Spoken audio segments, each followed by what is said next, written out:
The Iwaso and Iro River had risen overnight, not with the rage of a flood, but with the slow, steady persistence that turns soft edges to traps. Along a gentle curve in its banks, where mud met clay and the reeds bent slightly toward the water, a young elephant calf fought to stay upright. Its legs, still learning their strength, shook beneath the tug of the current. The river wasn't roaring, but it was relentless, pulling at the calf's knees, pushing against its side, dragging each movement back into the shallows. The embankment loomed just above, not tall but steep enough, slick with silt and broken roots. Time passed, marked not by the sun or wind, but by each failed attempt the calf made to climb. Its body was half submerged, its trunk swinging low to the surface as it tried to balance, tried to breathe, and tried not to fall. It wasn't calling loudly, just soft, hoarse whimpers that barely reached beyond the splash of water against stone. There were no other elephants in sight, no matriarch thundering down the slope, no older sibling lending strength. The calf was alone, and alone in a river can mean the end. Up the trail, along a ranger's route that skirted the northern ridge, Elias Mbogo had just finished checking a nesting site for storks when the faint cries reached his ears. They were nearly lost beneath the rustle of papyrus and the lazy rush of current, but something in their rhythm was wrong. He paused, tilted his head, waited. There it was again, shorter this time, weaker. He followed it without urgency but with purpose, boots pressing down reeds that sprang back behind him. As he rounded a small bluff of thorny acacia, he saw the calf. Small, coated in wet dust, legs submerged past the knees, head swinging slowly from side to side. It wasn't drowning, but it was failing. With every breath, its shoulders heaved a little harder. The river, unaware of what it took, continued on. Elias didn't call for help. There wasn't time. Even if the team scrambled, they'd arrive too late. The calf was already nearing the point where effort turns to collapse. So he moved down the slope alone, each step deliberate, arms lowered at his sides. The goal was not to startle, only to be seen. He didn't speak, didn't gesture. Let the elephant notice him, let it make sense of his presence. When he was close enough to feel the chill of the water against his boots, he stopped. The calf had noticed. It didn't flinch. That was good. It tried again to climb, pushed forward with a burst of trembling energy, forelegs scraping the mud, back legs straining behind. The slope gave way. The calf slipped.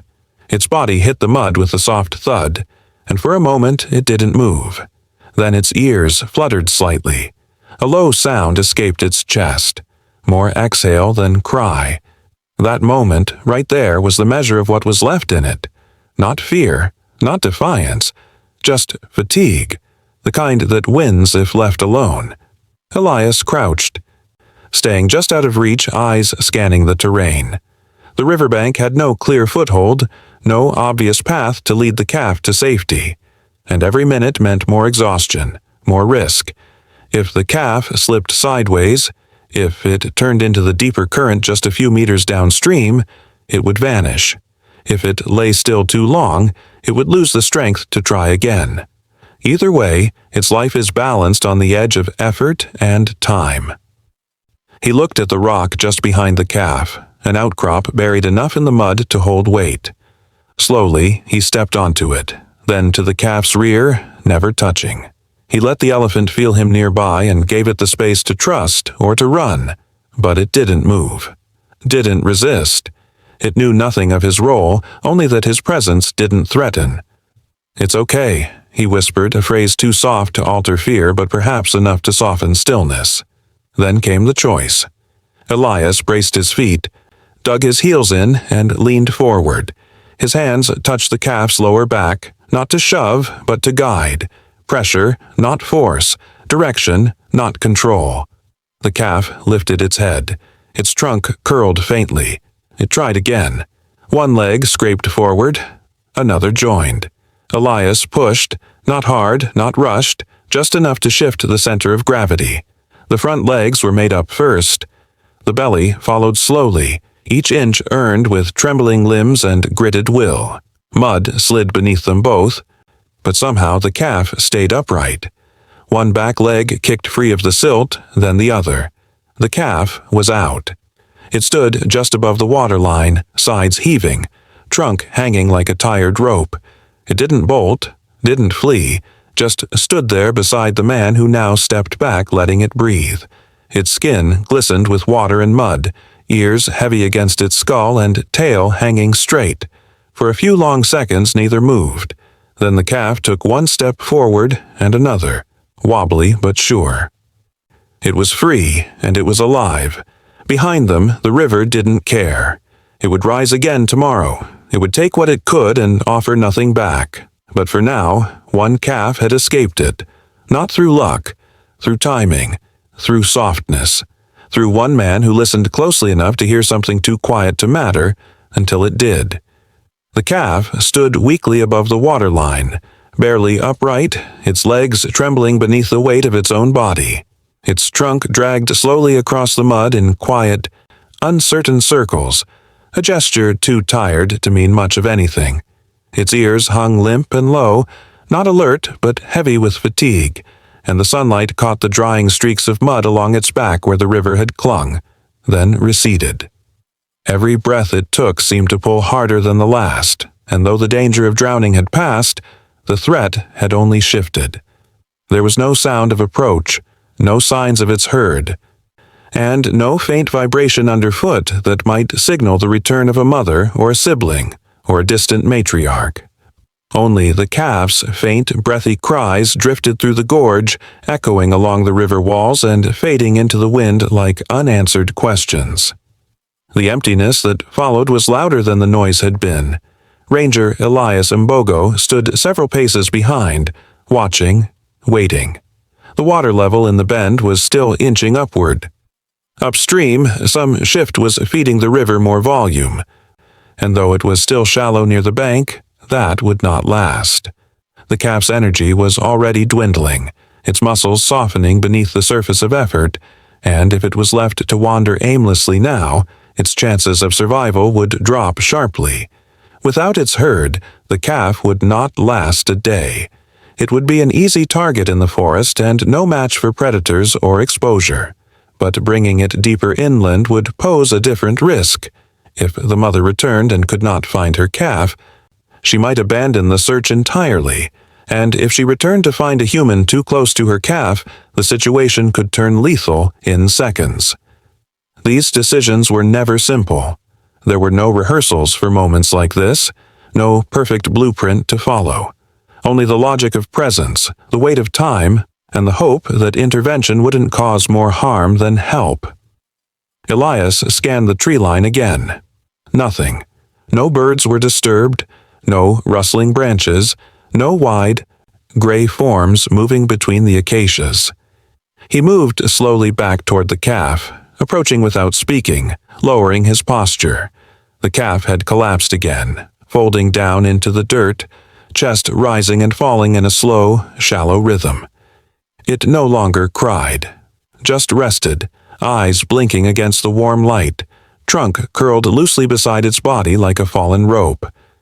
Elias crouched nearby, laying his water pouch on the ground, unscrewing the top without sudden motion. He poured a small stream into the mud, hoping the smell of moisture might stir instinct. The calf turned its head, nostrils flaring slightly. No movement beyond that. Elias whispered, not to command or soothe, but simply to exist gently. "It's all right." The calf didn't flinch, didn't retreat. That was something. The ranger didn't reach to touch. He never touched first. He knew what was at stake. If the calf stayed down much longer, it wouldn't be able to stand at all. Its legs would lock from strain, or it would simply lose the desire to try. And if that happened, the outcome was no longer a question. Without movement, the body would give up. Without shade, its skin would burn. Without the herd, its fear would deepen until there was nothing left but surrender. Every option from here carried weight. If Elias walked away now, he would leave the calf to die. If he waited, he might delay the inevitable just long enough to regret not acting. If he moved it, the herd might never find it again. He rose and stepped back again, giving space, watching the light shift along the trees above them. The river behind still pushed against the bank, rising subtly, pulling silt into movement. He looked up the slope toward the narrow trail he had followed to get here. No footprints except his own. No signs of recent elephant movement. They were gone, at least for now, possibly searching, possibly grieving, possibly unaware, but they were not here. And that meant the next step would fall to him. He knelt again, this time beside the calf's front leg, and pressed one hand softly into the mud near its foot. The calf's ears fluttered faintly at the gesture, but it didn't try to rise. Elias didn't push, just waited, his presence quiet and firm. After a long pause, the calf blinked, then shifted slightly. One front leg moved forward, slow and stiff. The other followed. A groan came from its chest, not pain, not fear, but exhaustion. The calf wobbled, then collapsed again, but this time it didn't stay down. It tried again, and again, until the forelegs held.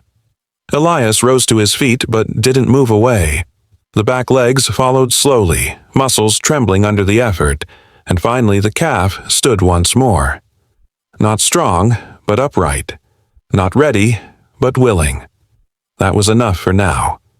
The decision had been made, not in a rush, not in panic, but in recognition that the waiting had gone far enough.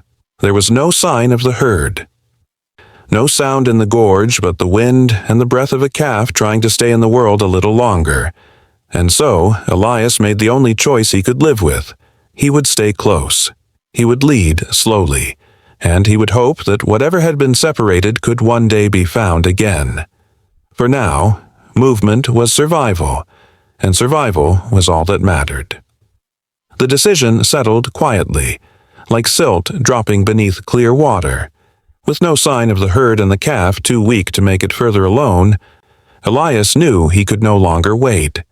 The risk of doing nothing had begun to outweigh the risk of stepping in. The slope beyond the river curved away from the trail, leading into a thicket of thick brush and low acacias. If the calf ventured there in its confusion, it would vanish, lost to the thorns, the heat, and anything else waiting in the shadows. Elias adjusted the strap across his shoulder and moved steadily into the shallows, his boots sinking into the soft mud where water had begun to lap with more urgency. The current pressed against his calves, not strong enough to sweep him off balance, but persistent. Each step demanded caution, not for himself, but for the calf watching him now with ears twitching and trunk half lifted, unsure of whether to retreat or remain still. It didn't move as he approached. That was a good sign. Not trust, not yet, but tolerance, a fragile pause where flight might have taken over. The calf's skin was streaked with dried mud and marked with faint scratches along the flanks, likely from the earlier struggle. One leg was favoring the other. The weight it carried shifted unevenly, and its stance widened slightly to compensate. The river's chill had faded in the morning heat, but the breeze carried the scent of wet grass and earth, mixing with the sharp tang of elephant skin. Elias reached the midpoint between them and paused. The space between man and calf needed to remain soft. He didn't speak at first, let the air fill with natural quiet. Then, calmly, he murmured a single line. "You're almost there." The words weren't instruction, only rhythm, meant more for him than for the calf. Stillness lingered. The calf blinked, lowered its head, then lifted it again as if calculating its next move. The distance to the higher ground was only a few meters, but every one of them carried risk. If it turned too quickly, the injured leg might collapse. If it panicked, it might veer back into the river. And if it fled into the bush, the chances of reconnecting with its herd would drop to near zero. Elias knew this path had to be walked slowly. No sudden gestures, no pressure beyond presence. He bent slightly at the waist, not to touch, but to mirror the posture of another being close to the ground. The calf took one step. It was shaky but deliberate. Then another. It stopped again, head bobbing once. The front leg faltered and nearly gave, but the back legs held. A small grunt escaped its throat, a natural sound, low and rough, and it steadied. Each movement forward was uncertain but not aimless. Elias shifted with it, staying beside but never in front. He remained a few paces back, hands down, eyes steady. The riverbank began to harden underfoot as the slope angled upward. Tufts of grass broke through the mud, offering traction. But the calf paused once more, trembling slightly. It had already pushed beyond what its energy could reasonably support, and yet it had not collapsed. That meant there was still time, still a chance. The ranger reached into his pouch and scattered a small line of clean water across the base of a flat stone, then backed away again. The calf sniffed the scent, then moved, haltingly, but with intention.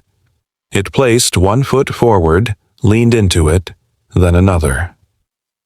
Elias watched as the calf finally reached the base of the slope. This was the last hard stretch. The incline rose more sharply and the footing narrowed. But there were no more choices left. It would either make it or not. If it slipped now, there would be no easy recovery. Elias angled himself slightly behind and to the side, just enough that his body formed a natural barrier between the water and the calf. He didn't touch, just stood quietly. The calf looked at him once, briefly, not deeply, and then turned away, placing one foot on the slope. Its trunk curled for balance, and with a grunt that sounded almost like determination, it climbed. Not quickly, not with ease, but with enough force to rise from the edge of danger into the brittle safety of dry land. Behind them, the river continued to rise. Upstream, the flow shifted again, and the current lapped higher against the rocks where the calf had once stood. But now it was no longer in the water. It stood above it, breath shallow, ears twitching in rhythm with its chest. Elias exhaled, the sound low and nearly lost in the rustle of reeds. The hardest part was over, but not the most uncertain. What came next was not within his control, but for now, one small life had stepped away from the pull of the river. That was enough. The moment the calf's front feet touched the dry earth above the embankment, its back legs buckled beneath it, and it sank heavily into the soil. The slope had been just steep enough to drain what little energy remained in its frame, and now, safe but motionless, it lay sprawled on its side with its trunk slack against the ground. Dust clung to its damp skin, forming a dull crust over the drying mud already coating its flanks. The soft breeze that moved through the reeds barely stirred the air around it. Its breathing came shallow and slow, not labored, just quiet, almost too quiet. From a distance it might have looked asleep, but Elias knew better. Resting still, this early, held danger. The body can shut down after extreme effort. And here, without water or shade, that stillness could signal the edge of collapse. He approached with care, every movement measured. The ground beneath his boots crackled where the river's reach had receded. He knelt beside the calf without touching it, his knees pressing gently into the soil. The elephant's eyes were only half open now, lids drooping low, lashes unmoving. Its chest rose, then paused, then rose again. Each breath held a delay. That rhythm spoke of depletion, not calm. If it didn't recover strength soon, it might not be able to rise again. And if it couldn't rise, nothing else would matter. No food, no search for the herd, no rescue plan. Immobility in the wild meant certain loss. Elias took his canteen and dripped a few small drops into the dust near the calf's trunk. Not to drink, there was no reflex for it now, but just to bring moisture to the air it pulled in. The calf didn't react. Its trunk curled slightly, then unfurled. Its back legs twitched once but didn't shift position. The light on its back grew warmer. The shade from the slope wouldn't last long. There were no large trees overhead, just scattered thorn shrubs with too little cover to matter. Time was narrowing again, but in a different way than before.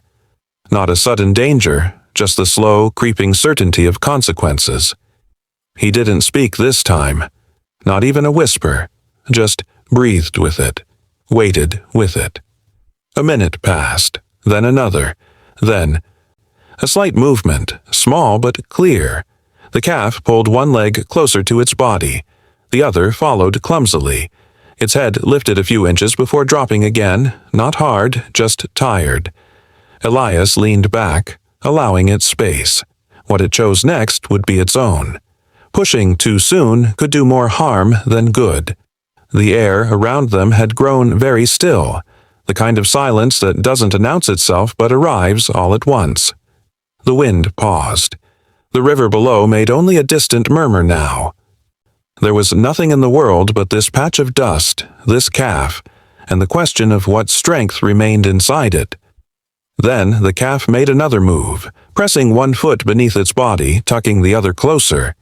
Its trunk lifted and touched the ground again, this time more firmly. A deep exhale followed, long and deliberate. Still no attempt to rise, but a shift had begun, and with it, the stakes changed once more.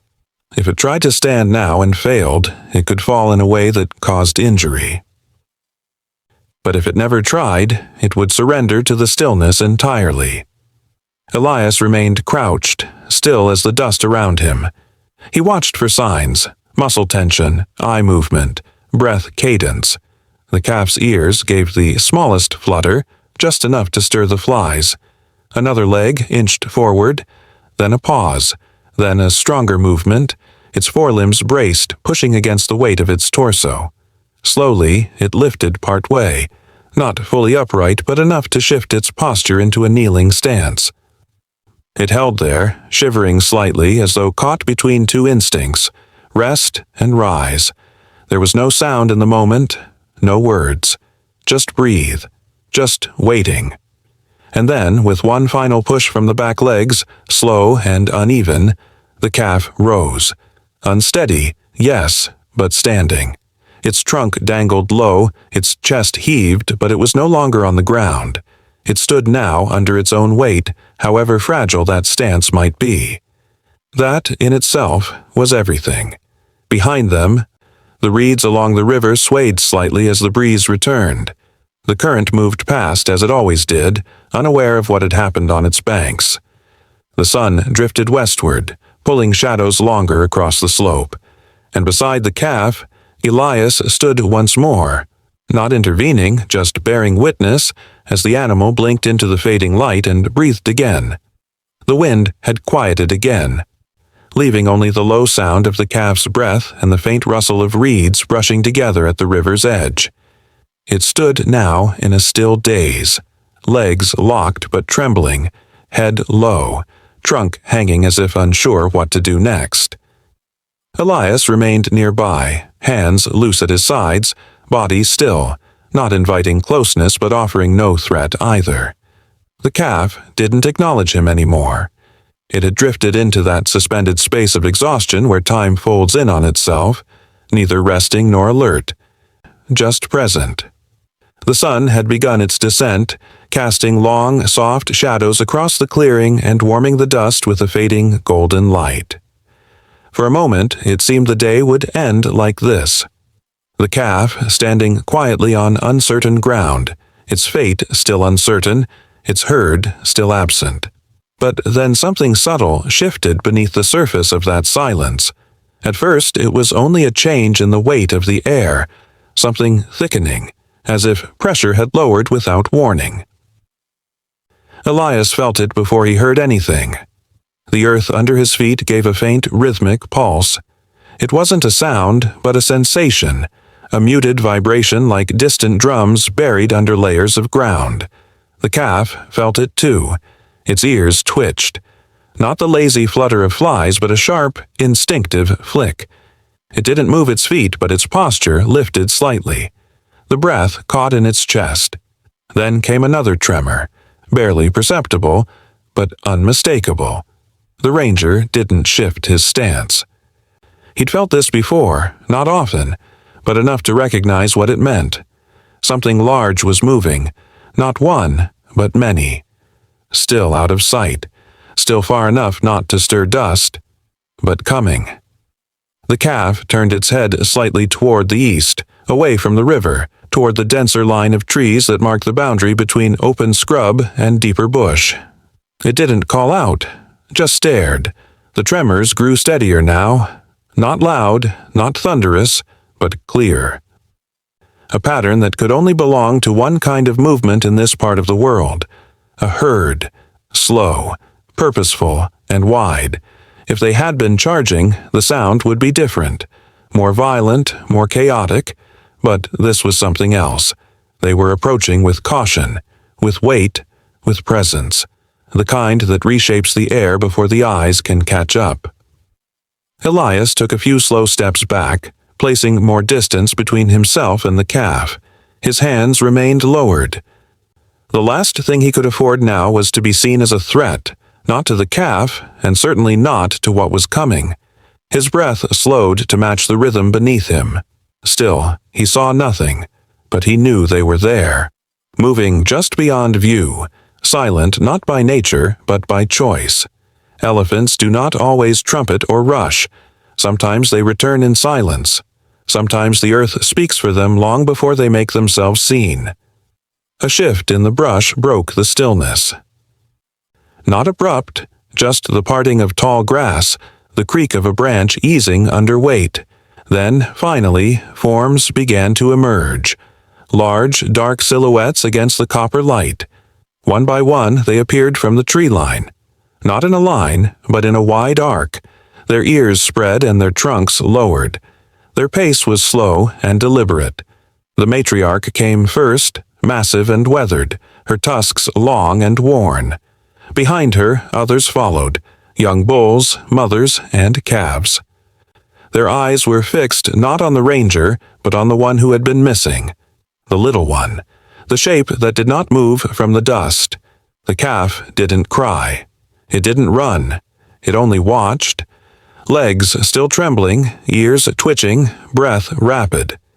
Elias could feel the weight of the moment, though he didn't know how it would unfold. If they rushed now, he would have no chance to move. If they saw him as a barrier, it would end quickly. But they didn't charge, they didn't trumpet. They kept walking, slow and unbroken. The space between them and the calf closed in quiet increments, the silence broken only by the faint thud of feet against ground. The herd were here, and they had not forgotten. Elias remained still, rooted in the same dust as the calf, the same light, the same breathless pause. He did not move, not even when the matriarch's eyes flicked toward him once, briefly, then back to the calf. It was not permission. It was recognition. And in that look, something passed, something without language, without certainty, but understood. The air remained thick, but it no longer felt empty. The tremors beneath the ground had become a rhythm, and within that rhythm stood the calf, no longer alone. The clearing held its breath as the herd drew near, and the sun dropped a little lower in the sky, pulling the shadows gently across the grass. The herd's arrival settled over the clearing like a slow tide, their movement unbroken, their pace unhurried. They came forward not in haste but in unity, large bodies forming a gentle arc that bent toward the place where the calf still stood, legs quivering, ears half-folded, eyes searching the space between instinct and recognition. There was no panic in their steps, no sound except the low compression of feet pressing down into dust and the faint breath of breeze catching the edges of dry leaves overhead. The matriarch paused first, just shy of where the ranger stood near the calf. Her ears spread slightly, not in warning, but in presence, a declaration, not a threat. She made no sound. Behind her, the others slowed too, their ranks extending into a quiet formation until the entire clearing was ringed with stillness. Elias didn't move. He'd already stepped back when the first shapes had emerged. Now he remained beside the calf, not as a protector, not as a participant, but as something smaller, an observer who had simply helped something endure long enough to be seen again. The tension was not sharp, but it was there. The space between man and elephant was no longer defined by physical distance, but by uncertainty. He could not guess how they might interpret his closeness, nor whether they saw the calf's presence here as a reunion or a complication. What mattered now was what they chose to do next, and what they did was not what anyone would have expected. One by one, the elephants held their positions. They did not charge. They did not reach. Instead, the matriarch lowered her head and took one deliberate step closer, then stopped. Another female, slightly younger, followed, her body leaning slightly toward the calf.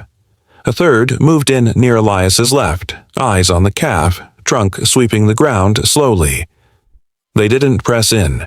They surrounded without enclosing, allowing a wide berth around both ranger and calf, a ring, not a wall. The intention wasn't to claim, it was to witness. The calf shifted its weight and let out a low, broken exhale. Its ears flicked upward for the first time since it had left the riverbank. Its trunk curled halfway, lifted, and then dropped again. The posture changed, subtly but unmistakably. Not full confidence, but recognition. There was no cry, no rush forward. It remained where it stood, caught between the presence of its kind and the nearness of the human who had brought it this far. That moment of choice hung in the space like dust suspended in warm light. Then came the unexpected. One of the elephants, not the matriarch but an older female with heavy folds along her cheeks, stepped forward and extended her trunk, not toward the calf, but toward Elias. The motion was slow and cautious, never quite closing the gap.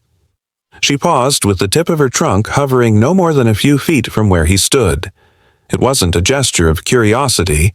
It was measured, as if acknowledging something that could not be named. A decision was made, a message left unspoken, and then, as quickly as it came, the moment passed.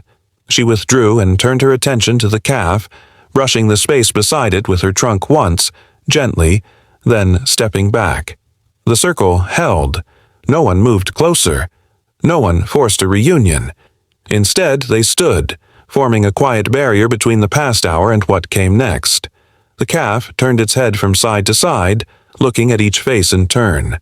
Then, slowly, it took a step forward.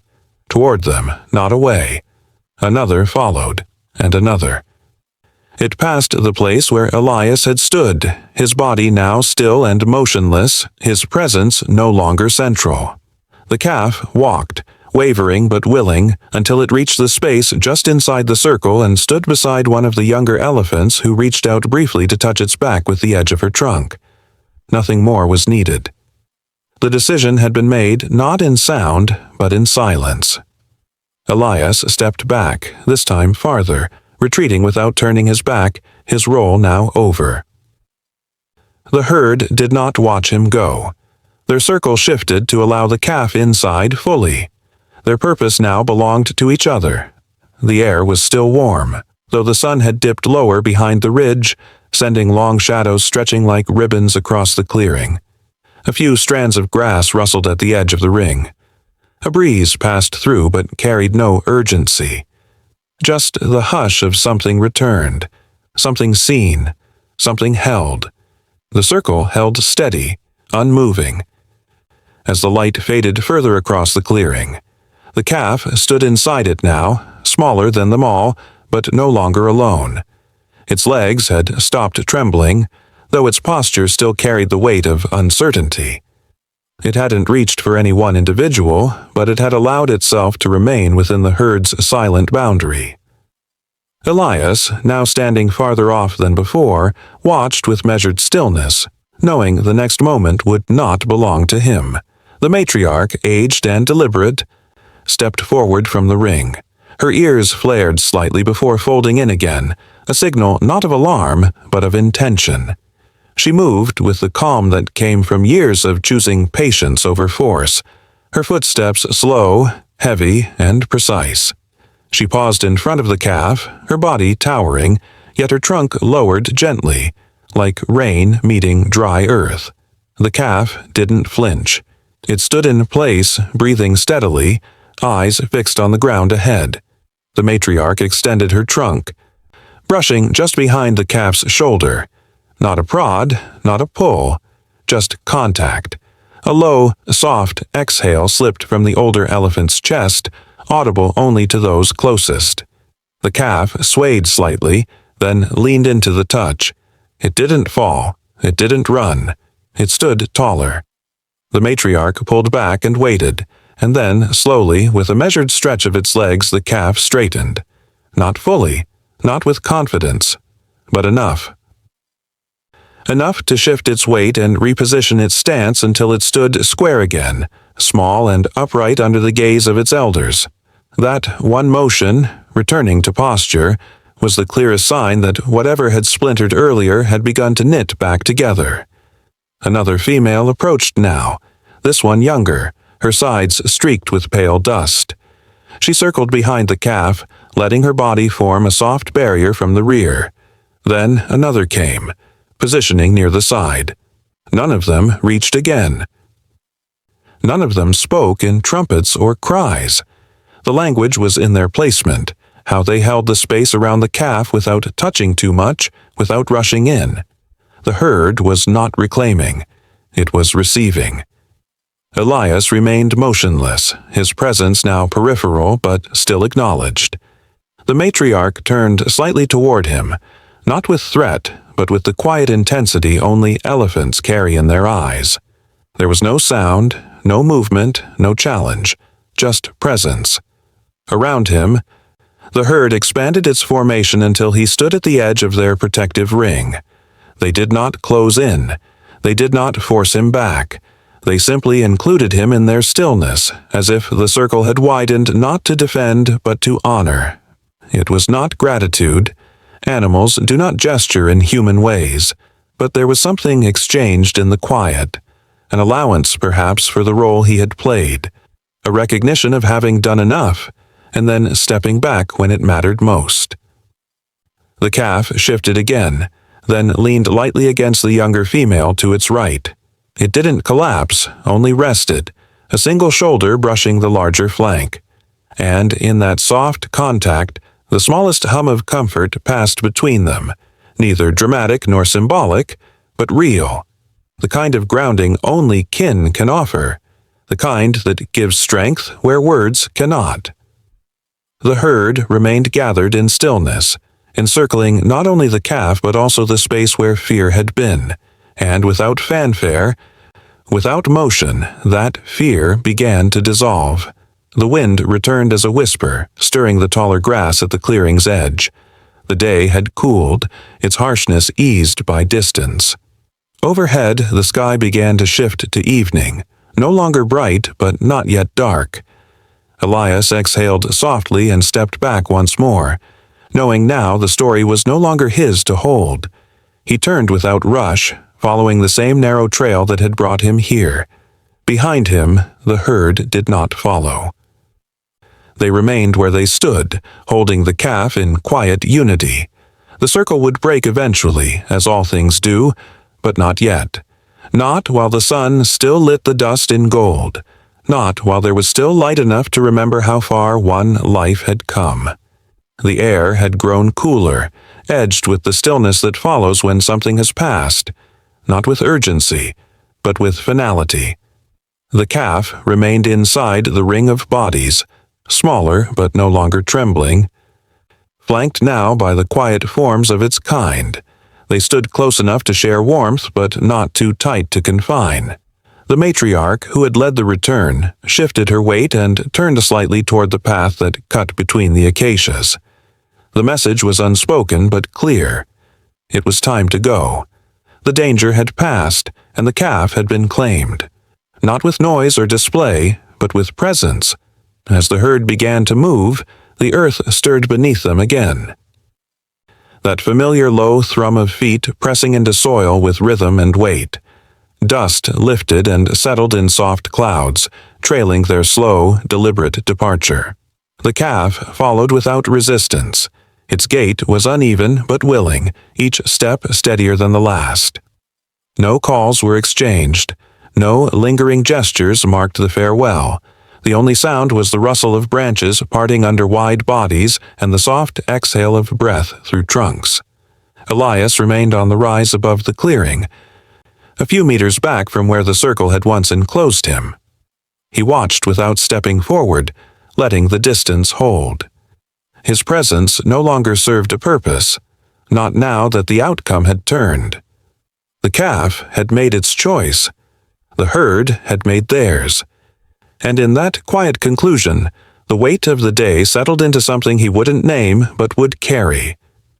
The elephants moved without pause, crossing into the shade of the trees where the light fractured into speckled warmth across their backs.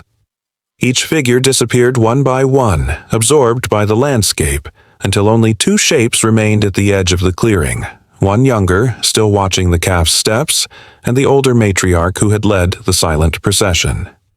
She stood still, just at the point where sun met shadow. Her ears moved once, gently, more from habit than intent. Her body faced the forest, but her head turned slightly, enough to catch Elias in her periphery. She didn't advance. She didn't retreat. She simply looked. The distance between them held, but it no longer felt fragile. It felt settled, like the ground after a storm. For a long moment, the space carried nothing but wind, and then, almost imperceptibly, her head lifted higher. Her gaze met his, not wide-eyed, not curious, just direct. A pause, a beat longer than necessary. Then she turned as if nothing had happened, and stepped into the shade. The last echo of footfall faded into the bush, and with it, the hush returned. The dust had settled again, faint trails leading from the riverbank to the trees, where they would vanish before nightfall. Elias remained a moment longer, his figure quiet in the open space where only minutes before a ring of giants had stood. The sun hung low now, its light casting a long shadow across the slope. Grass bent gently in the breeze. Somewhere, far off, a bird called once, then stopped. The moment had passed but was not forgotten, and in the last light the clearing stood empty again, but not unchanged.